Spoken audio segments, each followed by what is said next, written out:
Hello बच्चों। Continue हम लोग concept of physics SC. Verma sir की किताब का डिस्कशन कर रहे हैं। चैप्टर है introduction to physics, chapter number 1 है। तो क्वेश्चन नंबर 13 से स्टार्ट करेंगे, क्योंकि लास्ट क्लास में हमने 12 तक सोल्व कर दिया था और आज ये खत्म हो जाएगी। तो क्वेश्चन नंबर 13 क्या है? बहुत सिंपल क्वेश्चन है। Question number 13, the surface tension of water is 72 dyne per centimetre, convert it in SI unit. तो this is the surface tension. Force बटे लेंथ होती है, तो दिया हुआ है 72 डाइन पर सेंटीमीटर, ऐसे दिया हुआ है।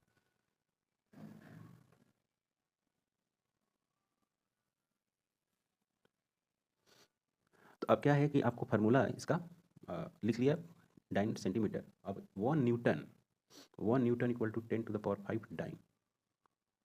तो 1 डाइन इक्वल टू क्या लिख सकता हूँ? 10⁻⁵ न्यूटन। सेम उसी तरह से 1 मीटर 100 सेंटीमीटर, तो 1 सेंटीमीटर इक्वल टू 10⁻² मीटर। तो आप यहाँ पुट कर दो value 72, 1 dyne 10⁻⁵ newton divide by 1 centimetre 10⁻² metre. इसको सोल्व करेंगे 72 इंटू 10⁻³ न्यूटन पर मीटर। उसके बाद आप सोल्व करें 0.072 न्यूटन पर मीटर। ये हो गया। तो यही हो गया इसका आंसर। नेक्स्ट क्वेश्चन है question number 14, the kinetic energy K of a rotating body depends on its moment of inertia I and it's angular speed omega. कह रहा है कि कोई बॉडी है, रोटेट कर रही है, तो उसकी काइनेटिक एनर्जी उसके मोमेंट ऑफ इनर्शिया और एंगुलर स्पीड पर डिपेंड करती है।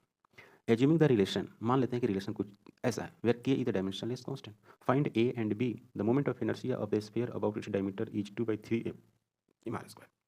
तो यहाँ पे देखो, this is the kinetic energy, this is the dimensionless quantity, I के पावर A और ओमेगा के पावर B है। इसको इक्वेशन नंबर फर्स्ट मान लेते हैं। क्लियर है? अब मुझे क्या करना है, A और B का वैल्यू सोल्व करके इसमें पुट कर देना है। तो ये काइनेटिक एनर्जी है, I यहाँ पर दिया हुआ है 2/3 mr²। ओमेगा आप जानते हैं θ/t होता है, θ/t। इसके डायमेंशन लिखेंगे मोमेंट ऑफ इनर्शिया का, तो m का मास ही होगा और r का क्या होगा, l² ml² होगा। इसका डायमेंशन आप लिखेंगे तो थीटा का तो कोई डायमेंशन होता नहीं है, तो 1, इसका हो गया कैपिटल T, तो मिलेगा क्या, t-1। ओमेगा का डायमेंशन हो गया t⁻⁻²। अब यहाँ पर क्या है, काइनेटिक एनर्जी, तो काइनेटिक एनर्जी का डायमेंशन आप जानते हैं ml², t⁻²। इसकी डायमेंशन नहीं होती तो छोड़ देंगे। यहाँ पर लिखेंगे क्या, ml² और उसका पावर लिखेंगे a, और यहाँ ओमेगा लिखेंगे, ओमेगा का वैल्यू है क्या, t⁻⁻1, इसका पावर है b। तो यहाँ पर क्या हो गया, इसको लिखेंगे ml², t⁻²। तो यहाँ पर क्या लिखेंगे, यहाँ लिखेंगे ml², सॉरी इसको पावर है तो यहाँ लिखेंगे m के पावर a, l²a और t⁻⁻b, ऐसे लिखेंगे। फिर क्या लिखेंगे, ml² और t⁻²। यहाँ पर लिखेंगे m के पावर a, l²a और t⁻⁻b। अब क्या करते हैं, इसको इक्वेट करते हैं। तो m के पावर 1 है और m के पावर a है, तो a इक्वल टू कितना हो गया, 1। l के पावर 2 है, l के पावर 2a है, तो यहाँ से भी तो उतना ही वैल्यू आएगी ना, मतलब कि a बराबर 1 ही आएगी। t⁻⁻2 और t⁻⁻b, तो -2 equal to -b, b is equal to 2। a equal to मिला 1, b इक्वल टू मिला 2 और यहाँ पर पुट कर देना है तो आपको रिजल्ट मिल जाएगा। तो लिखेंगे फ्रॉम a,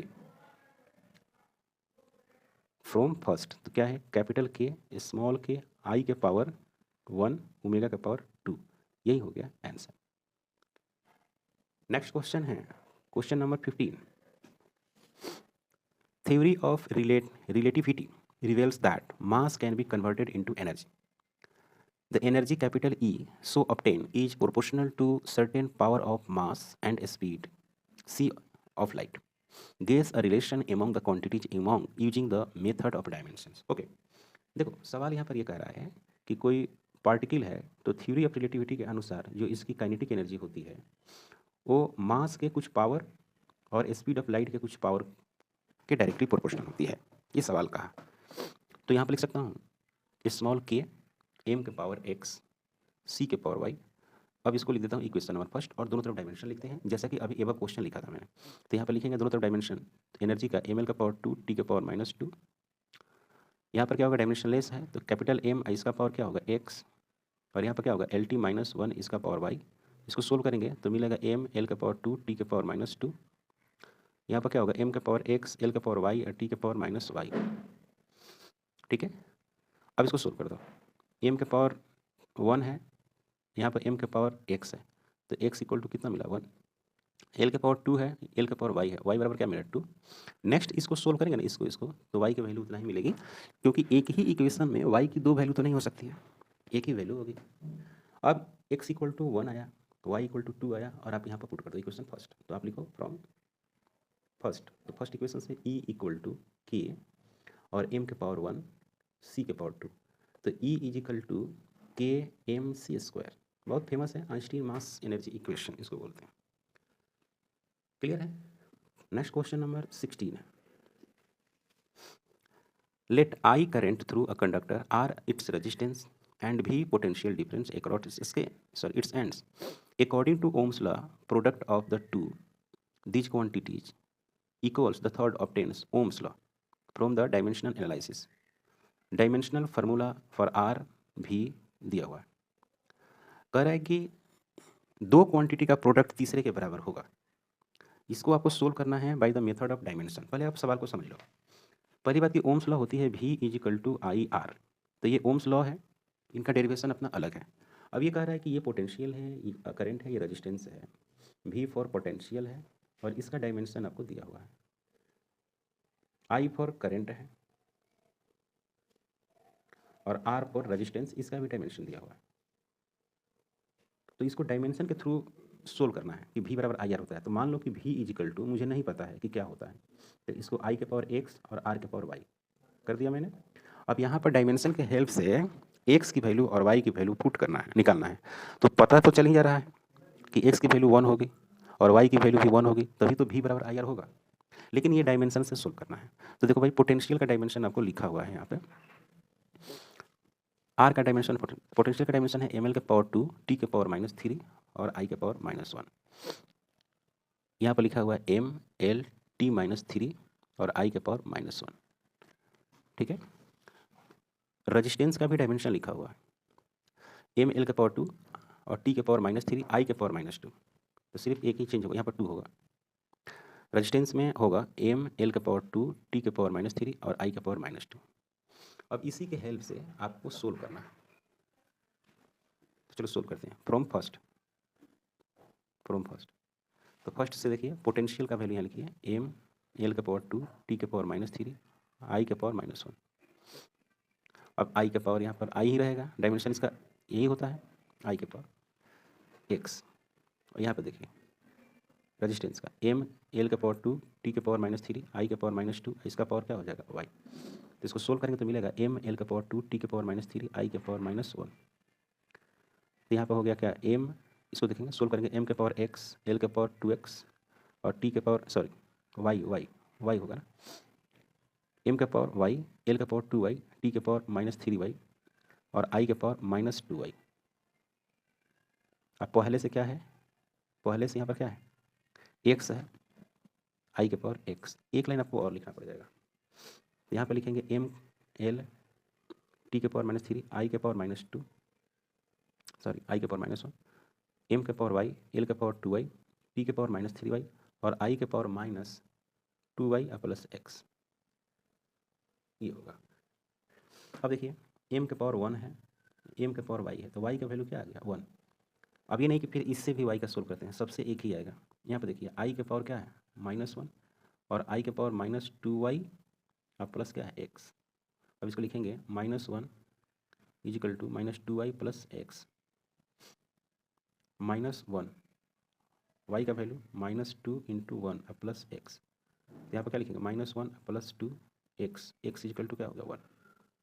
तो वाई की वैल्यू वन आ गया, एक्स की वैल्यू क्या हो गई वन आ गई। अब यहाँ पर लिख दो from first v is equal to I into R, सही है, क्या हो गया v equal to I into R. को doubt?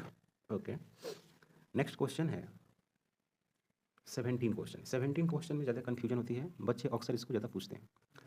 The frequency vibration of string depend on the length L, कह रहे कि कोई भाई स्ट्रिंग है, उसकी जो फ्रीक्वेंसी है वो लेंथ पे डिपेंड करती है। Between the nodes the tension F in the string and its mass per unit length small M. Guess the expression for it is frequency and dimensional analysis. पहली बात ये हो गया फ्रीक्वेंसी, ये डायरेक्टली प्रोपोर्शनल लेंथ है तो कुछ power ले लेते हैं। डायरेक्टली प्रोपोर्शनल टेंशन मतलब फोर्स, इसको मान लेते हैं। और डायरेक्टली प्रोपोर्शनल स्मॉल एम, यहाँ स्मॉल एम में ज़्यादा कन्फ्यूजन होता है। ये है मास बटे लेंथ, पहली बात ध्यान रखना है। तो इसकी डायमेंशन क्या हो जाएगी, कैपिटल एम, ये एल ऊपर जाएगी तो -1। फोर्स का डायमेंशन आपको पता है, एम एल टी -2।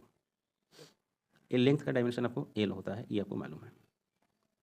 अब इसको ब्रेक कर हटाएंगे, डायरेक्टली पूछते हैं क्या आएगा, एल के पावर एक्स, एफ के पावर वाई, एम के पावर जेड। के क्या है यहाँ पर, के डायमेंशन लेस है। क्या है, डायमेंशन लेस। डायमेंशन लेस इसको पढ़ेंगे, dimension less constant, dimension less constant. अब यहाँ पे डायमेंशन लिखेंगे दोनों तरफ। फ्रीक्वेंसी का डायमेंशन क्या होगा, एम के पावर 0, एल के पावर 0, टी के पावर -1। इसको इक्वेशन फर्स्ट मानेंगे। एल का डायमेंशन एक्स है और एफ का डायमेंशन ये रहा और उसका पावर क्या है, वाई है, तो क्या लिखेंगे, एम के पावर वाई, एल के पावर वाई, टी के पावर -2y लिख देंगे। ओके, और यहाँ पर देखें एक स्टेप मैंने गायब कर दिया है, आप पूरा लिखो डिटेल में, समझ में नहीं आएगा। फ्रीक्वेंसी का लिखेंगे डायमेंशन एम के पावर 0, एल के पावर 0, टी के पावर -1। लेंथ का लिखेंगे, इसका तो डायमेंशन होगा नहीं, लेंथ का लिखेंगे तो लेंथ ही होगा। फोर्स का लिखो एम एल टी -2, इसका पावर वाई। स्मॉल एम का लिखे हैं मास बाई लेंथ, ये रहा। तो क्या लिखेंगे, एम एल -1, इसका पावर जेड। अब सोल्व करेंगे तो क्या मिलेगा, एम का पावर 0, एल का पावर 0, टी के पावर -1। यहाँ पर लिखेंगे एल के पावर एक्स, एम के पावर वाई, एल के पावर वाई, टी के पावर -2y, एम के पावर जेड, एल के पावर -z।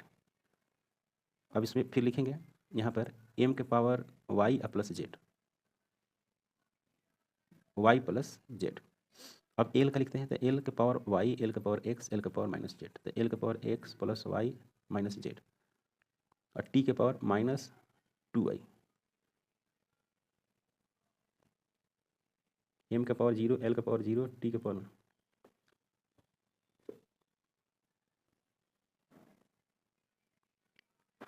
अब इसमें इक्वेट करो, एम के पावर 0, एम के पावर वाई प्लस जेड, तो Y plus Z equal to 0। और यहाँ पर क्या हो गया, इक्वेट करेंगे एल के पावर 0 और यहाँ पर लिखेंगे ये वाला पावर वैल्यू एल के power X plus Y minus Z. तो यहाँ पर हो गया 0 is equal to X plus Y minus Z, ये हो गया। अब टी का देखो, टी का इक्वेट करते हैं तो टी के पावर -1, टी के पावर -2y, तो -1 इज इक्वल टू -2y, तो y इक्वल टू आ गया 1/2।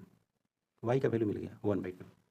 अब क्या करना है, यहाँ पर कैलकुलेट करो, बेसिक मैथ्स है, कोई कठिन मस्त मैथ नहीं है। तो x का वैल्यू 1/2, तो देखो यहाँ से क्या मिलेगा, यहाँ पर y का वैल्यू 1/2 है, तो यहाँ z मिल जाएगा, तो z इज इक्वल टू होगा -y, तो z इज इक्वल टू होगा -1/2। z भी मिल गया, y भी मिल गया। अब z की वैल्यू और y की वैल्यू यहाँ पुट कर देंगे, इसमें देखो यहाँ पे, तो क्या मिलेगा, यहाँ पे पुट कर रहा हूँ 0 इक्वल टू x की वैल्यू हमें कैलकुलेट करनी है, y की वैल्यू क्या है 1/2 है और z की वैल्यू क्या है -1/2 है। यहाँ पहले से माइनस है तो क्या हो जाएगा +1/2, देख लेना ध्यान से। तो ये 1/2 कितनी हो जाएगी, x इज इक्वल टू -1। ये आपका काम है सोल्व करना। x का वैल्यू क्या हो गया -1, आप सोल्व करोगे तो मिलेगा, इतना तो करोगे भाई, ठीक है। अब देखिए, तो y की वैल्यू हो गई 1/2, z की वैल्यू हो गई -1/2, x की वैल्यू हो गई -1। तो फार्मूला क्या लिखा था, फ्रीक्वेंसी इज इक्वल टू के एल के पावर एक्स, एफ के पावर वाई और एल के पावर जेड। तो क्या आएगा, के और एल, एक्स का वैल्यू है -1 और एफ का वैल्यू है वाई 1/2 और स्मॉल एम का वैल्यू है -1/2, तभी जेड का वैल्यू है। तो यहाँ लिखेंगे के डिवाइड बटे एल और इसको लिख सकता हूँ क्या, एफ डिवाइड बटे एम, इसका पावर 1/2, ये आंसर होगा। कहीं कहीं ऐसे भी लिखा रहेगा के डिवाइड बटे एल, एफ डिवाइड बटे एम √, तो this is the answer, correct. तो आप कह सकते हैं कि थोड़ा टाइम तो लेगा, पर नीट में इससे भी कठिन कठिन पूछ चुका है। नीट को आप देखेंगे तो इससे भी कठिन पूछ चुका है। हालांकि ये जेईई मेन के लिए ठीक है, क्योंकि जेईई मेन में टाइम अच्छी खासी देता है, आपको इसमें टाइम तो ज़्यादा देता नहीं है नीट वाला में। तो मैंने आपको 17 नंबर क्वेश्चन सोल्व कर दिया। अब क्वेश्चन नंबर 18 की बात करता हूँ। कह रहे कि test the following equation are dimensionally correct. आपको बताना है कि कौन सा इक्वेशन डायमेंशनली करेक्ट है। तो डायमेंशनली करेक्ट का मतलब ये हुआ कि दोनों तरफ डायमेंशन क्या होनी चाहिए, इक्वल होनी चाहिए। अगर दोनों तरफ डायमेंशन इक्वल है तो इक्वेशन जो है डायमेंशनली करेक्ट है। तो देखो ये एच है तो इसकी डायमेंशन क्या होगी, एल। अब इधर भी डायमेंशन क्या होनी चाहिए, एल होनी चाहिए, तो सही है। दो नंबर है, इसकी डायमेंशन नहीं होगी, कॉस थीटा की डायमेंशन नहीं होगी। एस सरफेस टेंशन है, सरफेस टेंशन का मतलब होता है फोर्स बटे लेंथ। रो ये हो गया आर, यहाँ पर क्या हो गया, जी हो गया, तो यहाँ पर क्या हो गया, एल हो गया, एल। यहाँ पर लिखेंगे फोर्स बटे एल, तो क्या लिखेंगे, M L T minus two divide by L. Density का होगा मास बटे वॉल्यूम, तो एम एल के पावर माइनस थ्री, इसका एल हो जाएगा, और G acceleration due to gravity है तो एल टी माइनस टू हो जाएगा, है ना। अब इसको सोल्व करेंगे तो कुछ इस तरह से मिलेगा, M T minus two, M T minus two, यहाँ पर देखिए एम मिलेगा एल के पावर माइनस थ्री, एल के पावर वन, एल के पावर वन, एल के पावर टू हो जाएगा, तो एल के पावर माइनस वन, और टी के पावर माइनस टू। एम से एम टी के पावर माइनस टू से ये कट जाएगा, ये एल माइनस वन ऊपर जाएगा तो क्या बच जाएगा, एल। तो इधर भी एल है, इधर भी एल है, तो ये हो गया डायमेंशनली करेक्ट। मतलब कि पहला जो फार्मूला है वो डायमेंशनली करेक्ट है। बाकी न्यूमेरिकली करेक्ट है कि नहीं ये तो देखना ही पड़ेगा। 2 से मल्टीप्लाई है और कॉस थीटा है तो सही है। अब यहाँ देखिए एक फार्मूला दिया हुआ है बी पार्ट में कि v is equal to root under P divided बटे रो। ये जो है वो फार्मूला है किसकी, स्पीड की, स्पीड ऑफ साउंड की। तो इधर v का डायमेंशन लिखेंगे और p का डायमेंशन लिखेंगे और रो का डायमेंशन लिखेंगे, इसका पावर क्या कर देंगे 1/2। अब चेक करते हैं दोनों तरफ डायमेंशन क्या आती है। तो चेक करो भाई, L T minus one speed की डायमेंशन हो गई, प्रेशर फोर्स बटे एरिया होती है, क्या होती है, फोर्स बटे एरिया। अब पहले से क्या है, डेंसिटी, डायमेंशन लिखिए M L T minus two, area का क्या होगा एल का पावर टू, और डेंसिटी क्या होगा एम एल का पावर माइनस थ्री, ये होगा। इसको सोल्व करो, एम से एम कैंसिल हो रहा है, एम से एम कैंसिल हो रहा है, यहाँ पे एल का पावर माइनस थ्री है, एल का पावर टू है, तो एक बच जाएगा ऊपर जाएगा, तो क्या होगा एल का पावर टू, टी का पावर माइनस टू, इसका पावर 1/2, तो ये हो जाएगा एल टी माइनस वन। तो लेफ्ट साइड में और राइट साइड में दोनों तरफ डायमेंशन सेम है तो करेक्ट है। क्लियर। उसी तरह से आपको सी देखो, सी में दिया है volume is equal to pi P R के पावर 4 टी टाइम है और 8 ईटा एल है। भी वॉल्यूम है तो इसका क्या होगा एल के पावर 3 होगा। प्रेशर का आपको मालूम हो गया है M L minus one T के पावर माइनस टू। रेडियस है तो एल के पावर कितना होगा 4, टाइम है तो टी होगा। इसका डायमेंशन होता है ईटा का M L minus one T minus one और एल। सोल्व कर दीजिए, एल के पावर 3 आंसर आ जाएगा। कैसे, देखो ये कैंसिल, ये और ये कैंसिल, और यहाँ देखो ये और ये कैंसिल हो गया और एक बच गया, तो यहाँ पर हो गया एल के पावर 3। डी में देखो क्या है भाई, डी नंबर, डी में है कि frequency equal to 1/2 pi root under M G L बटे आई। डी में कि frequency is equal to 2 pi root under M G L divided बटे आई। तो फ्रीक्वेंसी का क्या होता है, फ्रीक्वेंसी का होता है टी के पावर माइनस वन, इसकी डायमेंशन नहीं होगी, करेक्ट। मास का capital M, acceleration due to gravity का एल टी माइनस टू, इसका हो गया एल, लेंथ का इसका हो गया एम एल के पावर 2। मोमेंट ऑफ इनर्शिया है ये, एम से एम कट जाएगा, L L L square cut जाएगा, तो क्या बचेगा टी के पावर माइनस टू, इसका पावर 1/2, और पहले से क्या है टी माइनस वन, तो ये बच गया T minus one is equal to T minus one. तो जितने भी फार्मूला है A B C D, A B C D, ये सभी के सभी जो फार्मूला है वो क्या है, डायमेंशनली करेक्ट है, डायमेंशनली करेक्ट फार्मूला। क्लियर है। अब यहाँ पे है क्वेश्चन नंबर 19 और ये लास्ट है।